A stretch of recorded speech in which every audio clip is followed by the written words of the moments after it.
There were some interesting things going on last month at the Bitcoin conference in Miami. One of them I wanted to talk about today, you guys, is Moon Mortgage. So their value proposition is don't sell your crypto if you want to buy your dream house, borrow against it, still be able to trade it. They'll loan you the money to buy your dream house. So here's the problem for an investor. Say an investor wants to buy $1 million condo and they buy some Bitcoin. Let's just use Bitcoin as the example. We have to use $1 million condo as an example. Well, not a condo, but a property, because their minimum loan amount for Moon Mortgage is $1 million. And they're only doing this in 3 states right now. But they will be growing when they get a secondary market of investors buying these mortgages. So let's say you have $1 million in, this, again, Bitcoin, and you want to buy $1 million condo. Well, the last thing you want to do is obviously selling that Bitcoin to buy your condo for a couple of reasons. Number one, you have to pay taxes on whatever your gain was.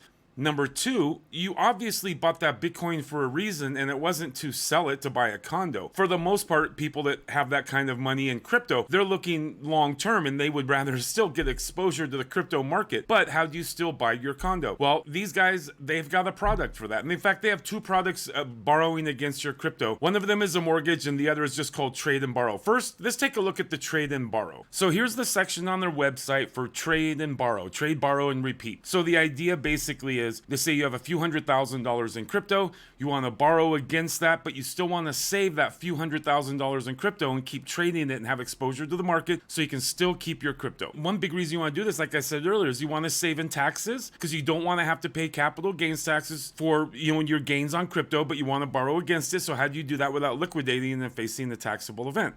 So here's their calculator right here. Let's say you want to borrow $100,000. Basically, they'll loan you 40%. And once your crypto gets down below 40% in value, they're going to liquidate it. So let's say you want to borrow it for 6 months, which you can just, they're saying you can just recycle this loan over and over again. So you want to borrow $100,000, loan period is 6 months. They're going to charge you 12% interest. That's kind of hard money too.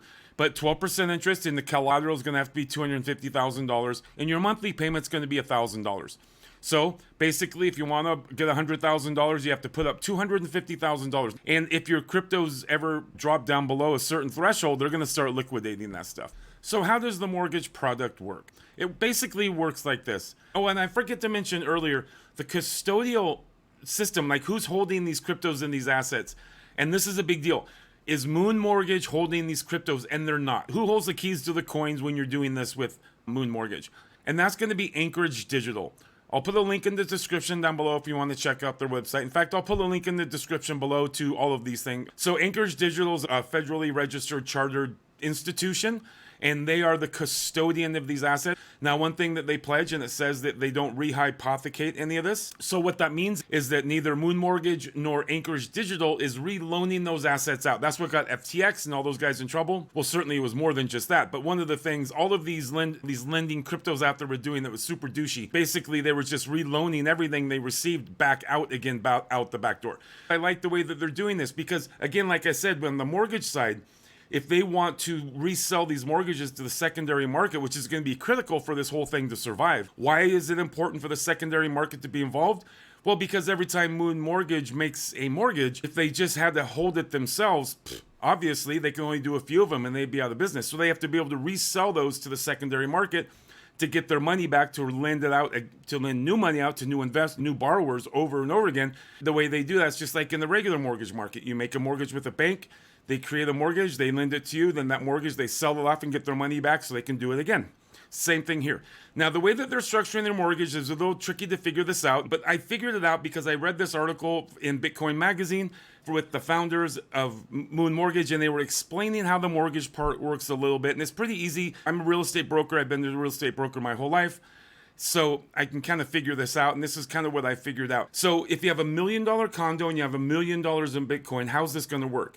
Well, they have this 70% threshold rule. And so what they're really going to do, they're going to loan you $300,000. They're going to custodian the $1 million. They're going to loan you $300,000 for your down payment. And then they're going to be making a $700,000 mortgage for you. And that's the mortgage they're going to be looking to sell on the secondary market. So take a look at Moon Mortgage, watch them. And if you do have a lot of crypto, this might be your answer to borrowing against that while still being able to keep and trade your crypto assets.